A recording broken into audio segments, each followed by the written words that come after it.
This is Emma. She's about to have her first child.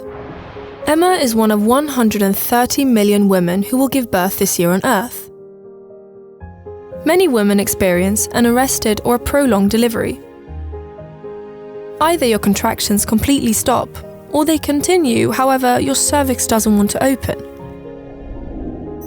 Childbirth may last hours, sometimes days. Why? We don't really know. Prolonged delivery has been called the delivery room's big mystery. In Africa, you say, never let the sun rise twice over a delivery. Long-lasting labours increase the risk of fetal asphyxia, bleeding and ruptures of the mother, negative labour experiences. Women giving birth for the first time or a baby that weighs more than average are at risk for prolonged labour. More risk factors: the mother's weight, height and the position of the baby. If Emma happens to experience an arrested labour, it would increase the risk of greater pain and more epidural anaesthesia. Studies have shown that a third of all women with an arrested labour progress report a negative childbirth experience. 2/3 state it affects them long term. It's important to receive the right support and to receive treatment and a diagnosis. Arrested labour lives in the uterus, a mysterious muscle. A big part of a woman's life, the uterus is resting. The uterus grows under pregnancy and increases in tempo with the baby. And during childbirth, the uterus will experience its toughest challenge ever by rhythmically contracting and pushing out a baby. This process is as demanding as running a marathon. Muscles produce energy in the same way, whether they are on a leg of a marathon runner or in the uterus. Muscles make energy of broken sugar, glucose and oxygen in the air, and the byproduct is lactic acid or lactate. The more lactate, the more tired the muscle feels. When you have large amounts of lactate, your muscles will no longer work, it will get exhausted. And just like a marathon runner not being able to run a meter more, the uterus can shut down, it can get weak contractions.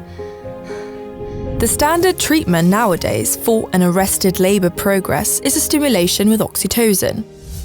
It's a very ancient mammalian hormone. And for man, it's a binding and calming hormone which affects the body and mind. Oxytocin is the uterus motor during childbirth, best case scenario. The stimulation may have the wrong or no effect at all on an exhausted uterus. Rather the opposite, it may cause tearing in the vagina and psychological effects. It's about knowing how to use the stimulation when an arrested labour progress occurs, in an intelligent way. The AFL method is an intelligent way to look into the work of the uterus. Will oxytocin help or not?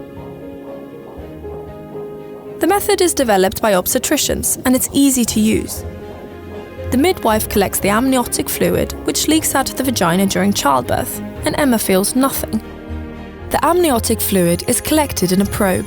It is then injected into a special measuring device, and you can quickly measure the AFL level, which is a measurement of the lactic acid. It provides an answer to how to best help Emma at high levels. When you have low levels of lactate, oxytocin is an effective treatment. But at higher levels, Emma's uterus may need to rest to get started naturally again. The AFL method makes it easier for midwives and doctors to provide proper care at the right time. It creates safety in the delivery room and a more well-planned maternity care. And for Emma herself, the AFL method provides a safer delivery. When you get the right treatment, the risk of fetal asphyxia, damage to the baby, bleeding and tears of Emma's pelvic floor, and negative experiences that can last for a long time decrease. It builds stronger families, so you can have the best start for a new life together. That is how we at ObsteCare are working on safer deliveries for both mothers, children, families, and healthcare professionals.